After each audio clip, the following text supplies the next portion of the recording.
Now that we have developed a basic understanding of an array, now we are going to make some practice programs to help improve our understanding of the array.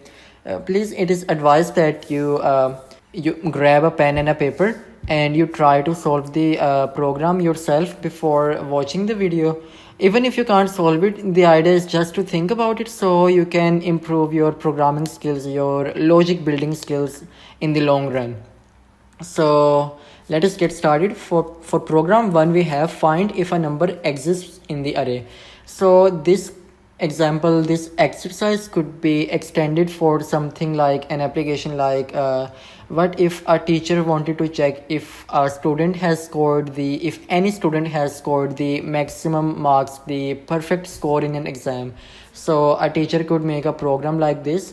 So he has maybe like 1,000 students in data, and he wants to find out if anyone was able to score the maximum marks. So he would make this program.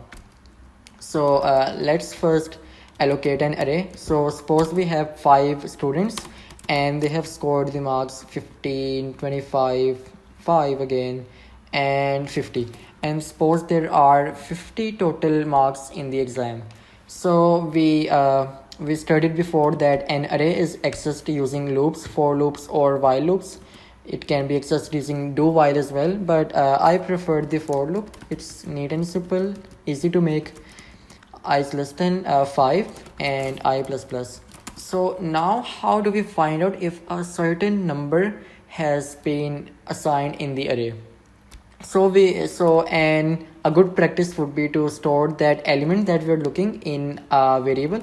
So int to find is equal to 50. So suppose we are supposed to find if 50 number exists in the array. So we have already defined it inside a variable. So now we would just look if the to find variable exists anywhere in the array. So we will iterate the array from the first element, or in technical terms, the 0th element to the last element, which in technical terms is the 4th element. So we have the array from 0 to 4 elements. That would be a total of 5 elements. So we will say if our current variable is equal to find, then we would print out yes, someone has scored 50 marks, and done. So let's look at the output of this code, and in a while I will also explain what is happening. So we gave the computer our array, and inside it we had someone who had scored 50 marks in maybe an exam, and we ran our code. So this for loop iterated for each element of the array, and at last when it found the last element that was the same as 50, it printed on screen yes, someone has scored 50 marks. But what if no one had scored 50 marks? Would that still work? Let's see. So we see now we got no output. We did not get this output again. So what is actually happening when we try to dry run the code, we see that initially when the I has 0 value, as I goes from 0 to 5, 0 to 4, initially I will have 0 value, I will have 0 value. Let's write it down.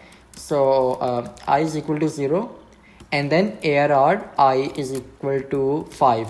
So ARR 0 is equal to 5, as in the first element, which is the 0th element in an array, we have stored 5. This is 0, this is 1, 2, 3 and 4. So when I is equal to 0, ARR I is equal to 5, and then when I is equal to 1, ARR I is equal to 15. So that is what is happening inside that for loop with the if block. So when it is 0, when it is 1, then we would not print this cout statement, but we would finally print it if we finally get an element that has the 50 value. But here right now in this current array we do not have 50 value, so we would not print the statement. We have I is equal to 2, ARR I is equal to 25, and then so on. You get the idea. but here if we had 50, only in the last iteration of the loop the we would see the 50 being printed here. Yes, someone has scored 50 marks, otherwise we would not see it. So that is the most basic program using an array. You should practice it, and if you have a good understanding of it, then you should move towards the program 2.